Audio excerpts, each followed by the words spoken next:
from a stunning autumn ride in the sunshine on the Trek, which I haven't ridden for weeks because I've been on the other bike.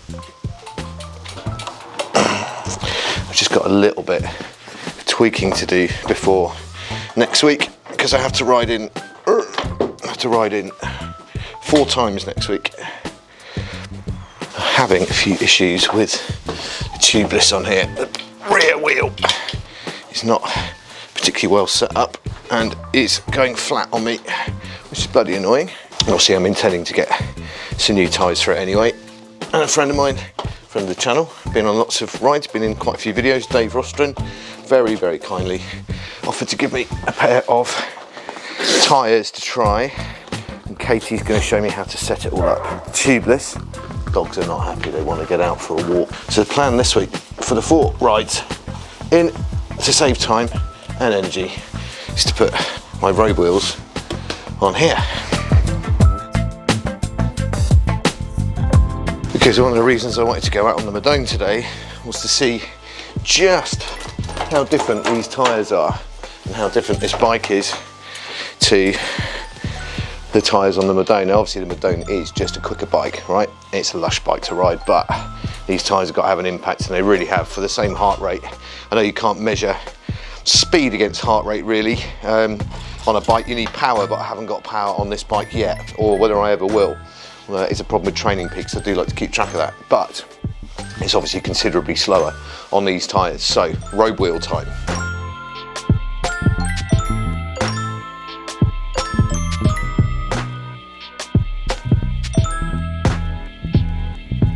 I reckon that looks alright. I mean, those clearances are probably okay. Unfortunately, the 52mm tyres don't fit on the Madone. Shame, I reckon that would have looked rad.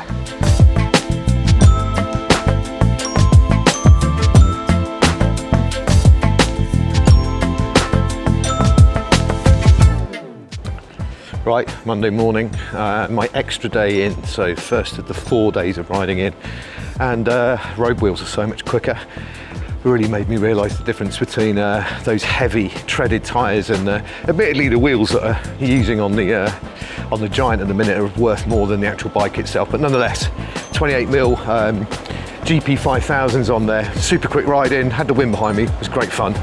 Drums can be made from all sorts of materials, obviously wood, such as birch, beech, maple, oak, but also obscure esoteric woods like jara and babinga. And some drums are made of metal, steel, aluminium, bronze, brass, you name it. Anything you can shape a round thing out of, you can make a drum out of. Plastics, acrylics, anything goes. And of course, drums and cymbals are the most expensive used thing you see on a drum kit.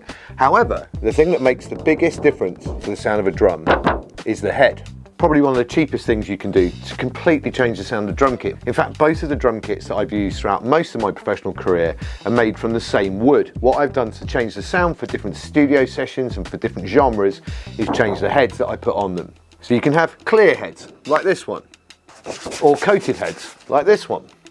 They might have 2 plies of plastic on them, or even a very thin single ply. And even when I tap the head, you can hear there's a massive difference in sound. You can even get drum heads that replicate the old calf skin of years gone by. In fact, I would go as far as to say that 80 to 90% of the sound of a drum kit comes from the drum heads themselves. If you gave me an option as a professional between a £500 drum kit with good heads on and a £2,000 drum kit with crap heads on, I'd take the one with the good heads on every time. But why on earth am I talking about playing the drums? Well, actually, there are a lot of similarities between riding a bike and playing the drums, and I'm going to come onto that in a video in the future. But in this instance, the parallels are the tyres and the drum heads themselves. N+1 exists in the music world as much as it does in the sports world. There isn't a drummer on the planet that wouldn't like a shiny new drum kit, in the same way that any cyclist would like a shiny new steed. However, in the same way that just by changing the heads you can make a rock kit into a jazz kit, by changing the wheels on a bike you can go from a road bike to a gravel bike. In fact, just look at what the racers were using in the UCI World Gravel Championships. Road bikes with gravel tyres on. Spending a few quid and getting a few sets of tyres could pay huge dividends, because I think really, in actual fact, I've got 3 different bikes here. Stick a pair of Michelin Pro 4 28mm clinchers on there and I've got myself a winter road bike. Tubeless WTB Riddlers and I've got myself a hybrid on-off-road commuter bike. And stick a pair of 31mm Vittoria Terrano tubelesses on there and I've got myself a cyclocross racing bike. Whether you go tubeless, clincher or old school tubs, you've got tyre widths, rubber compounds, tread patterns, sidewalls, and even when you've chosen all of that, do you go with latex or butyl inner tubes or what sealant do you use? And then there's tyre pressures. Oh my God. And then is it tyres or is it tyres? So over the years, I've arrived at sets of drum heads that I use for certain situations, but every year I ask Remo drum heads to send me some random stuff, some different drum heads, and I'll put them on the kit and it will make it sound and feel like a brand new drum kit. So perhaps the answer isn't necessarily buying a new Steed, perhaps it's getting the old Steed re-shod. If you haven't subscribed to the channel, hit the notification bell down below, give me a thumbs up, leave a message below. Let me know whether you've tried out some different tyres and what difference it made the bike feel like, or did you end up just going and buying a new bike? See you on the next video.